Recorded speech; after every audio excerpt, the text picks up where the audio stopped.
नमस्कार, स्वागत है आपका खबर एचपी में। तो आइए जानते हैं हिमाचल के हर छोटे बड़े शहर से जुड़े 30 फटाफट बड़ी खबरों को। इससे पहले यदि आप वीडियो को लाइक नहीं किए हैं तो लाइक कर दीजिए और चैनल में नए तो चैनल को सब्सक्राइब कर लीजिए। और आप वीडियो को कहां से देख रहे हैं कमेंट बॉक्स में हमें जरूर बताइए।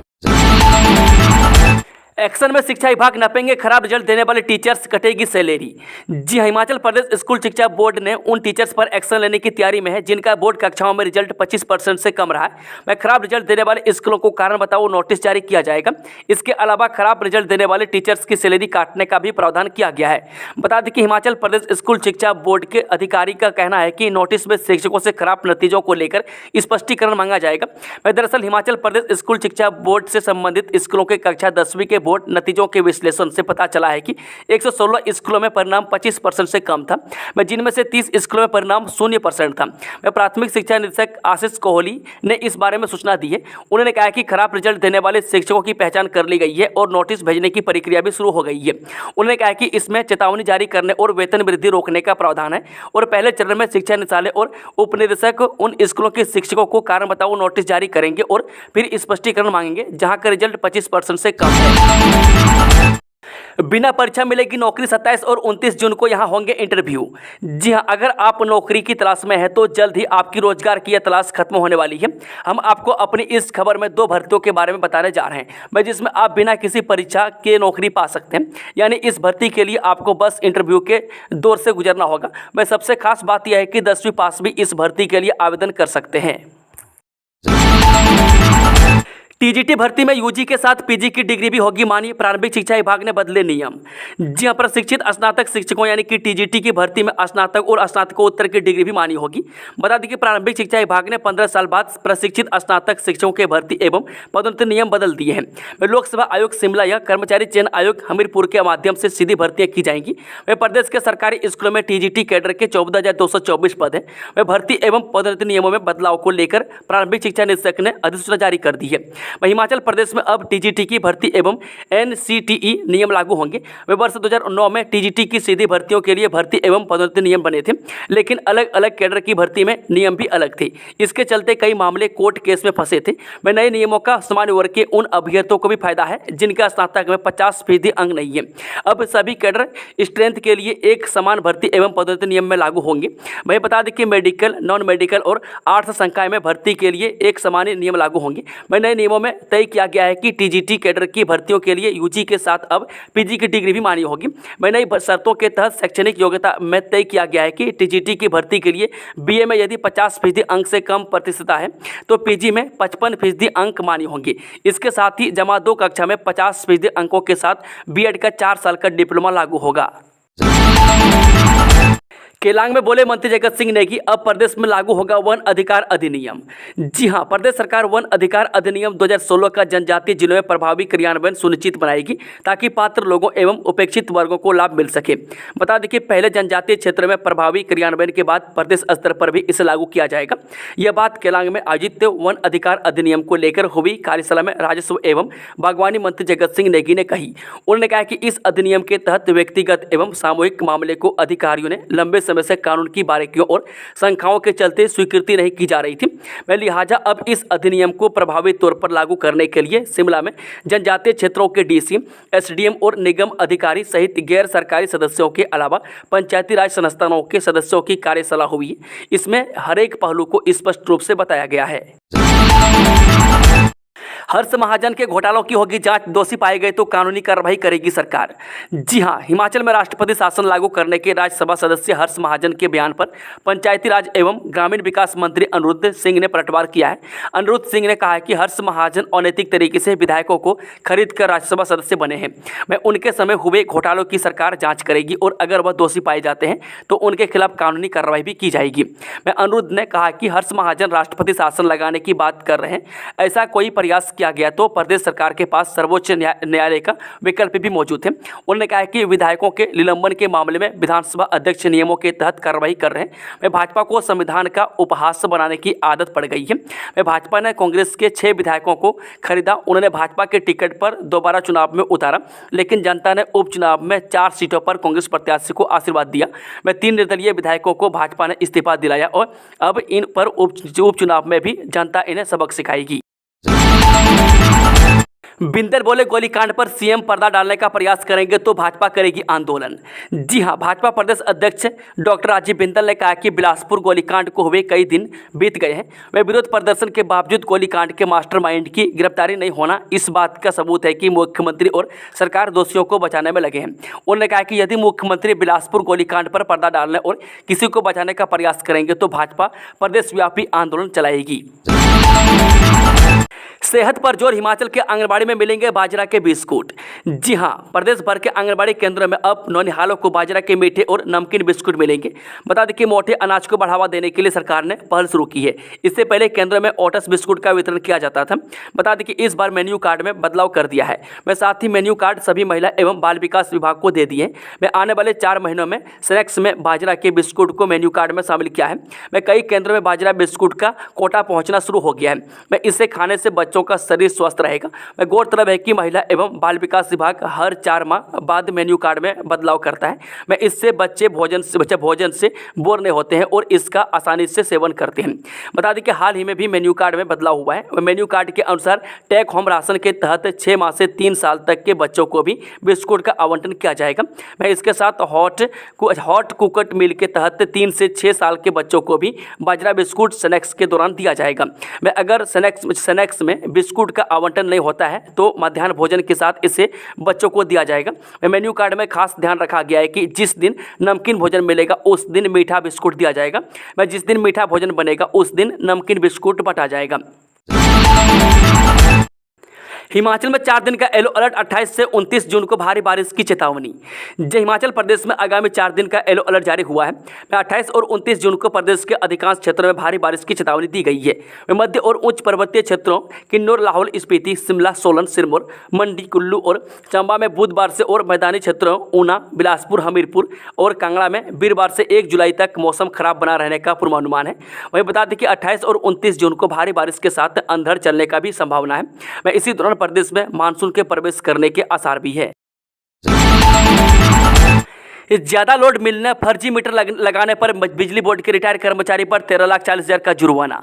जी हां, सहायक अभियंता बिजली बोर्ड पावटा साहिब की टीम ने स्वीकृत से ज्यादा लोड मिलने और फर्जी मीटर लगाने पर बोर्ड के ही एक सेवानिवृत्त कर्मचारी को करीब 13,40,000 रुपये का जुर्माना लगाया है। साथ ही उक्त उपभोक्ता का बिजली कनेक्शन भी काट दिया है। इस मामले में बिजली बोर्ड ने पुलिस थाना पावटा साहिब में भी कार्रवाई के लिए शिकायत दी है। मैं सूत्रों के अनुसार बता दें कि पावटा साहिब के बद्रीपुर क्षेत्र में पिछले दिनों लोड बहुत ज़्यादा बढ़ने के कारण ट्रांसफार्मर बार जल रहा था। इसके बाद बोर्ड की टीम ने कुछ स्थानों पर रूटीन निरीक्षण किया। मैं 18 जून को सहायक अभियंता अंकुर शर्मा के नेतृत्व में कनिष्ठ अभियंता अमन यादव, अमित कुमार व गौरव तथा ALM राजेंद्र सिंह व गुलशन टीम में शामिल रहे। मैं क्षेत्र में बिजली बोर्ड के सेवानिवृत्त कर्मचारी के मकान में निरीक्षण के दौरान घरेलू मीटर का स्वीकृत लोड 2.24 किलोवाट था, जबकि कनेक्टेड लोड 27.52 किलोवाट मिला। मैं बोर्ड ने इंडियन इलेक्ट्रिसिटी एक्ट के सेक्शन 126 के तहत कार्रवाई करते हुए 3,55,148 रुपये 50 पैसे जुर्माना किया है। इसी उपभोक्ता के खिलाफ दूसरे मीटर के मामले में बोर्ड की टीम ने पाया कि मीटर बोर्ड से जारी ही नहीं किया गया है। वह फर्जी मीटर लगाने पर 9,85,475 रुपये 85 पैसे का जुर्माना किया गया है। टमाटर के बाद शिमला मिर्च के भी बढ़े दाम, 40 रुपये तक थे रेट, हुई इतनी बढ़ोतरी। जे टमाटर के बाद अब शिमला मिर्च भी किसानों को मालामाल कर रही है। मैं सीजन की शुरुआत से ही मंडी में किसानों को शिमला मिर्च के अच्छे दाम नहीं मिल सके, लेकिन अब शिमला मिर्च के दामों में उछाल आया है। बता दें कि मंगलवार को सोलन मंडी में शिमला मिर्च 62 रुपये प्रति किलो तक बिकी। इससे पहले शिमला मिर्च 30 से 40 रुपये प्रति किलो बिक रही थी। फसलों के अच्छे दाम मिलने से किसान खुश हैं। हालांकि अभी कुछ ही क्षेत्रों में शिमला मिर्च की फसल तैयार हुई है। मैं जिले के ग्रामीण क्षेत्रों में अधिकतर लोग खेती पर निर्भर हैं।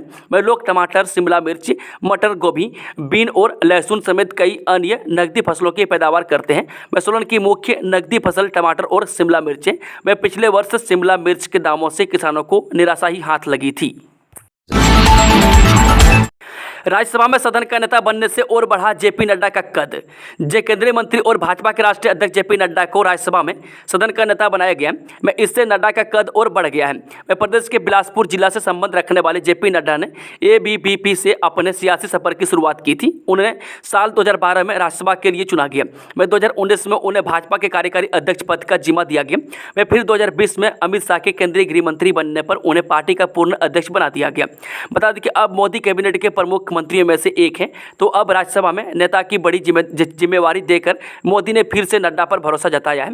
उन्होंने यह नियुक्ति देने पर पार्टी प्रदेशाध्यक्ष डॉक्टर राजीव बिंदल, नेता प्रतिपक्ष जयराम ठाकुर, केंद्रीय मंत्री अनुराग ठाकुर ने बधाई दी है। मैं नड्डा राज्यसभा में पीयूष गोयल की जगह लेंगे। ड्रोन से ट्रैफिक पर नजर भेजेगा मैसेज, तुरंत पहुंचेगी पुलिस। जी, हिमाचल के पर्यटन स्थलों में अब ड्रोन से ट्रैफिक पर नजर रखी जाएगी।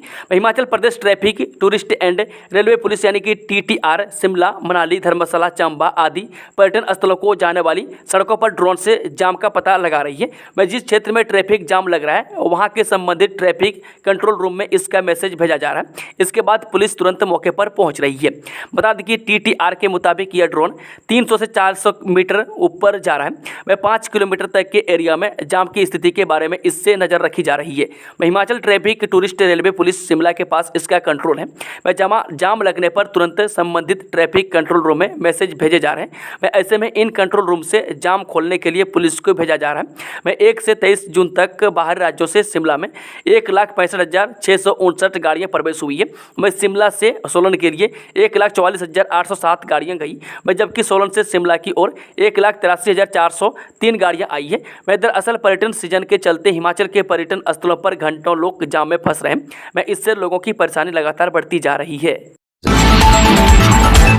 25 जून 1975 के दिन लगाई गई थी इमरजेंसी। शांता कुमार को रास्ते से कर लिया था गिरफ्तार।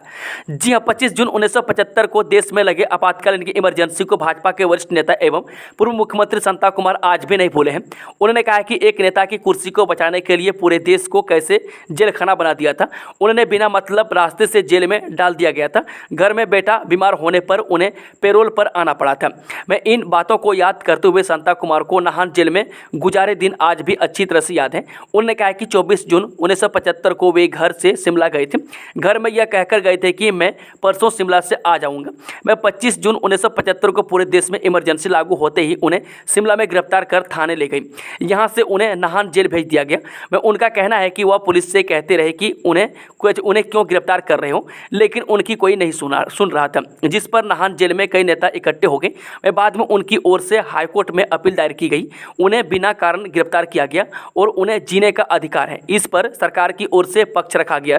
मैं देश में इमरजेंसी लग गई है, उनके सारे अधिकार खत्म हैं। उस वक्त उनकी न कोई अपील, न दलील और न कोई वकील सुना गया। कभी भूस्खलन तो कभी अवैध डंपिंग। हिमाचल में बन रहा पहला ग्रीन कॉरिडोर लोगों के लिए बना परेशानी। जी हां, हिमाचल प्रदेश का पहला निर्माणाधीन ग्रीन कॉरिडोर लोगों के लिए परेशानी का सबब बन रहा है। खराब मौसम के चलते कभी भूस्खलन तो कभी पानी भराव। यहां के स्थानीय लोगों के लिए आए दिन कोई न कोई परेशानी खड़ी हो रही है। वहीं सोमवार शाम को उत्तरी गाँव में भूस्खलन से बड़ी बड़ी चट्टानें सड़क पर गिर गई, जिसके चलते हाईवे 24 घंटे से अधिक समय तक बंद रहा। देहरा में पहली बार होगा दिलचस्प मुकाबला, सिर्फ 2 दल और निर्दलीय लड़ रहे चुनाव। जी, हिमाचल प्रदेश के कांगड़ा में देहरा में हो रहे उपचुनाव में इस बार बीजेपी और कांग्रेस के बीच कड़ी टक्कर देखने को मिलेगी। हालांकि इससे पहले 2 से ज़्यादा राजनीतिक दलों के उम्मीदवार मैदान में उतरते थे, लेकिन इस बार सिर्फ 2 दल और निर्दलीय मैदान में हैं। वहीं 2 बार निर्दलीय चुनाव जीतने वाले होशियार सिंह इस बार बीजेपी से चुनाव लड़ रहे हैं। वह साल 2008 के परिसीमन के बाद वजूद में आए देहरा विधानसभा क्षेत्र में पहली दफा 2012 में चुनाव हुआ था। उस समय भाजपा के रविंद्र रवि यहां के विधायक चुने गए थे। उनके खिलाफ मैदान में कांग्रेस से राजिंदर सिंह राणा, बहुजन समाज पार्टी से हरिओम और तृणमूल कांग्रेस से राजकुमार मैदान में थे। इसके अलावा निर्दलीय के रूप में हरपाल सिंह जसवाल, राजेश कुमार, ओंकार चंद, विजय कुमार, सतीश कुमार और अश्विनी कुमार ने भाग्य आजमाया था। डिप्टी स्पीकर आवास और ओल्ड मेट्रोपोल को बदलने के लिए वित्त आयोग से मांगे 250 करोड़। जब विधानसभा अध्यक्ष कुलदीप सिंह पठानिया ने उपाध्यक्ष आवास और ओल्ड मेट्रोपोल को बदलने का सुझाव 16वें वित्त आयोग के अध्यक्ष को दिया है। उन्होंने 16वें वित्त आयोग के अध्यक्ष डॉक्टर अरविंद पनगड़िया के साथ होटल सिसिल में मुलाकात की। में करीब 19 मिनट तक चली इस बैठक में पठानिया ने कहा कि विधानसभा के पास उपाध्यक्ष विधानसभा के लिए कोई भी आवास नहीं है। इसके निर्माण कार्य पर 2.5 करोड़ रुपये का व्यय अनुमानित है। उन्होंने कहा कि विधायकों का आवासीय परिसर ओल्ड मेट्रोपोल भी 120 वर्ष पुराना है। इसके दोबारा निर्माण पर 165 करोड़ का व्यय होना अनुमानित है। पठानिया ने कहा कि विधानसभा परिसर में बहुमंजिला भूमिगत पार्किंग और मनोरंजन कक्ष का निर्माण कार्य प्रस्तावित है। इस पर 9 करोड़ रुपये व्यय होने हैं।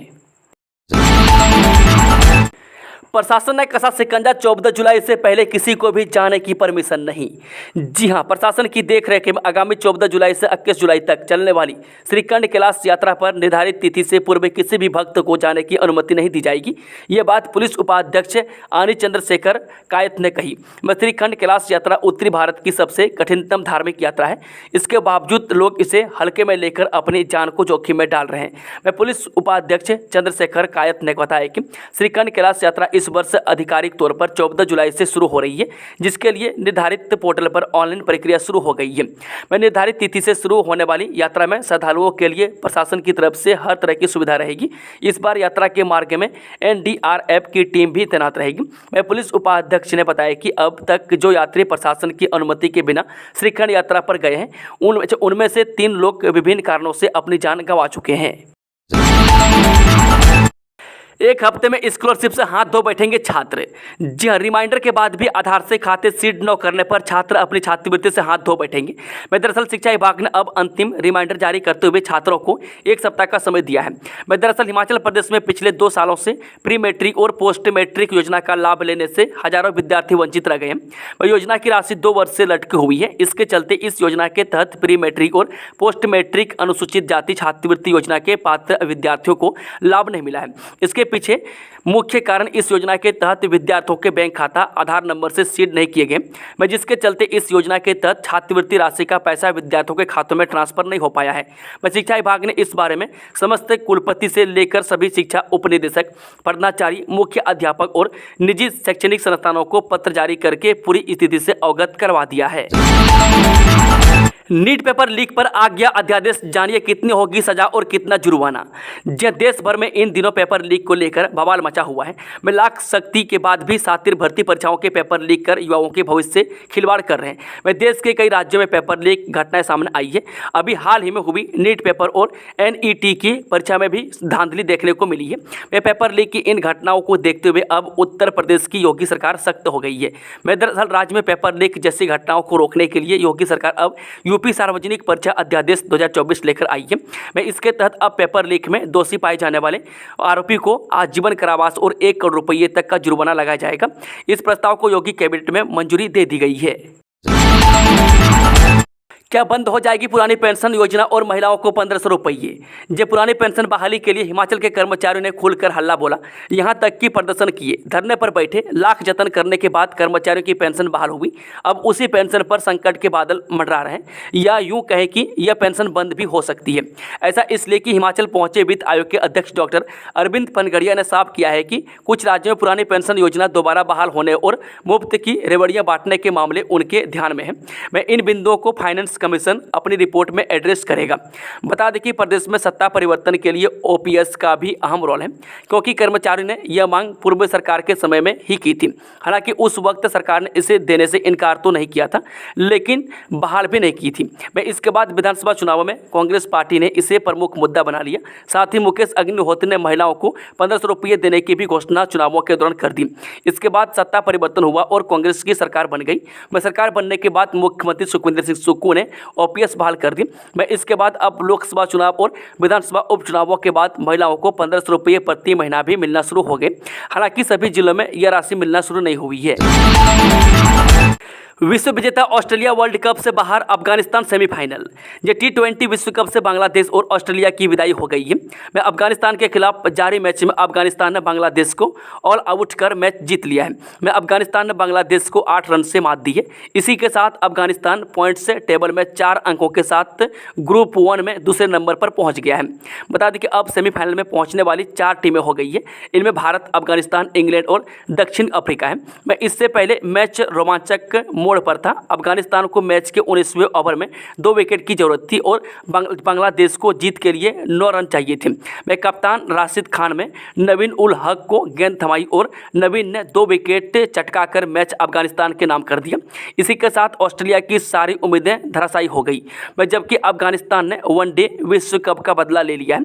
हालांकि उसने इसी टूर्नामेंट में ऑस्ट्रेलिया को हराया है, लेकिन असली बदला यह हुआ जहां ऑस्ट्रेलिया विश्व कप से ही बाहर हो गया है। महिलाओं से पेशाब घर यूज करने के लिए पैसे लेना गंभीर मामला। हाईकोर्ट ने दी अवमानना कार्रवाई की चेतावनी। जय हिमाचल प्रदेश हाईकोर्ट ने महिलाओं से पेशाब घर के इस्तेमाल के लिए फीस लिए जाने को गंभीर मामला बताया है। हाईकोर्ट ने इस मामले में शिमला नगर निगम और सुलभ इंटरनेशनल को उन आरोपों पर अवमानना कार्रवाई की चेतावनी दी है, जिनमें आरोप लगाया गया है कि महिलाओं से मुफ्त पेशाब घर का इस्तेमाल करने के लिए 5 रुपये लिए जा रहे हैं। जस्टिस तरलोक सिंह चौहान और जस्टिस सुशील कुकरेजा की बेंच ने SMC और सुलभ इंटरनेशनल को सार्वजनिक शौचालय के मुफ्त उपयोग के संबंध में कोर्ट द्वारा पारित आदेशों का कड़ाई से अनुपालना सुनिश्चित करने का निर्देश देते हुए यह टिप्पणी की। इस मामले की अगली सुनवाई 3 जुलाई को होगी। ये कंपनी करेगी 200 पदों पर भर्ती। इंदौरा सहित नूरपुर और फतेहपुर में होंगे साक्षात्कार। G techno sim training services Gurgaon Haryana द्वारा मारुति सुजुकी इंडिया लिमिटेड के लिए स्टूडेंट ट्रेनी ऑपरेटर के 200 पदों के लिए 1 जुलाई को उप रोजगार कार्यालय नूरपुर, 2 जुलाई को इंदौरा तथा 3 जुलाई को उप रोजगार कार्यालय फतेहपुर में साक्षात्कार होंगे। क्षेत्रीय रोजगार अधिकारी आकाश राणा ने बताया कि अभ्यर्थी अपने साथ 2 पासपोर्ट साइज फोटो, रिहायशी प्रमाण पत्र, मूल प्रमाण पत्र एवं अपना बायोडाटा की कॉपी व अनुभव प्रमाण पत्र यदि हो साथ लेकर आए। इन पदों हेतु शैक्षणिक योग्यता 50% अंकों से 10वीं पास रखी गई है व आयु सीमा 18 से 20 वर्ष है। हिट एंड रन मामला में युवती को टक्कर मारने के बाद कार चालक फरार। जी हां, राजधानी शिमला में हिट एंड रन का मामला सामने आया है। यहां पर सड़क पार कर रही एक युवती को एक तेज रफ्तार कार ने टक्कर मारकर चोटिल कर दिया और चालक वाहन लेकर मौके से फरार हो गया। स्थानीय लोगों व पुलिस की मदद से घायल को प्राथमिक उपचार दिया गया। पुलिस में दर्ज रिपोर्ट में 21 वर्षीय अदिति शर्मा पुत्री सत्य प्रकाश निवासी गाँव घेना नगाली तहसील कांडाघाट जिला सोलन ने बताया कि जब वह माल रोड शिमला से रात्रि करीब 8 बजे अपने दोस्तों के साथ विंटरफील्ड शिमला के पास पहुंची और सड़क पार कर रही थी तो एक तेज रफ्तार कार वहां आई और चालक ने लापरवाही से कार चलाते हुए उसे टक्कर मार दी और मौके से भाग गया। इस हादसे में उसे चोटें आई है। सदर थाना शिमला पुलिस ने भारतीय दंड संहिता 279, 339 और 187 मोटर वाहन अधिनियम के तहत मामला दर्ज कर घायल को मेडिकल करवा लिया है, जबकि चालक व कार की तलाश शुरू कर दी है। इसके लिए पुलिस CCTV खंगाल रही है। लोगों के लिए सिर दर्द बना यह हाईवे बरसात शुरू होने से पहले ही हाल खराब। जी हां, पावटा साहिब सिलाई नेशनल हाईवे 707 अभी तक बहाल नहीं हुआ है। अभी बरसात का मौसम शुरू भी नहीं हुआ और इस हाईवे ने लोगों की सिर दर्द बढ़ा दी है। सोमवार शाम को भारी भूस्खलन से बंद हुआ यह मार्ग 18 घंटे से बंद है। ऐसे में NH के दोनों तरफ वाहनों की लंबी कतारें लगी है। हालांकि सड़क की बहाली का कार्य जारी है, लेकिन इसमें कुछ वक्त और लग सकता है। खुद के अपहरण की साजिश, परिवार से मांगे 1 लाख, पुलिस ने यूं पकड़ा युवक। सोलन के एक युवक ने अपने परिवार से पैसे लेने के लिए खुद के ही अपहरण की साजिश रच डाली। वहीं किडनैपिंग का सीन असली लगे और किसी को शक न हो, इसलिए युवक ने खुद को बेसुध दिखते हुए एक फोटो भी परिवार को भेजी। हालांकि पुलिस ने जब मामले में छानबीन की तो युवक की सारी प्लानिंग पर पर्दा उठा। दरअसल सोलन पुलिस के पास एक शिकायत मिली थी।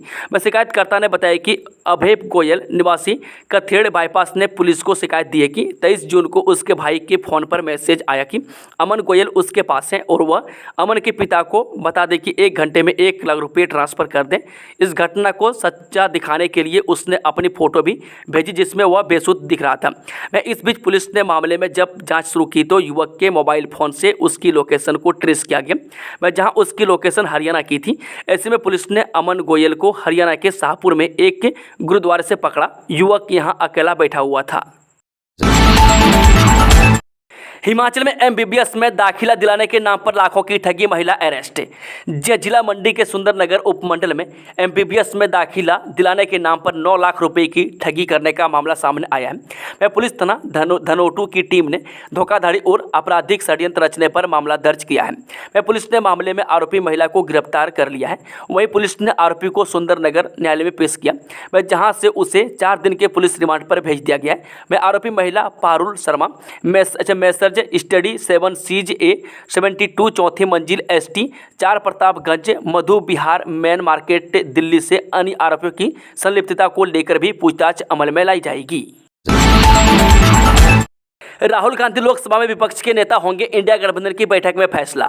जब उत्तर प्रदेश के रायबरेली से कांग्रेस सांसद राहुल गांधी लोकसभा में विपक्ष के नेता होंगे, वह कांग्रेस अध्यक्ष मल्लिकार्जुन खड़गे के आवास पर मंगलवार रात इंडिया गठबंधन के फ्लोर नेताओं की बैठक के बाद यह घोषणा की गई, जिसमें राहुल गांधी को लोकसभा में विपक्ष का नेता बनाने को लेकर सहमति बनी। कांग्रेस महासचिव के.सी. वेणुगोपाल ने एक बयान में फैसले की जानकारी दी है।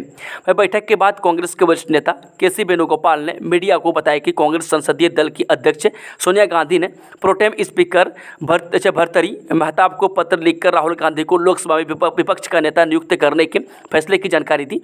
उन्होंने कहा कि अन्य नियुक्तियों पर फैसला बाद में लिया जाएगा।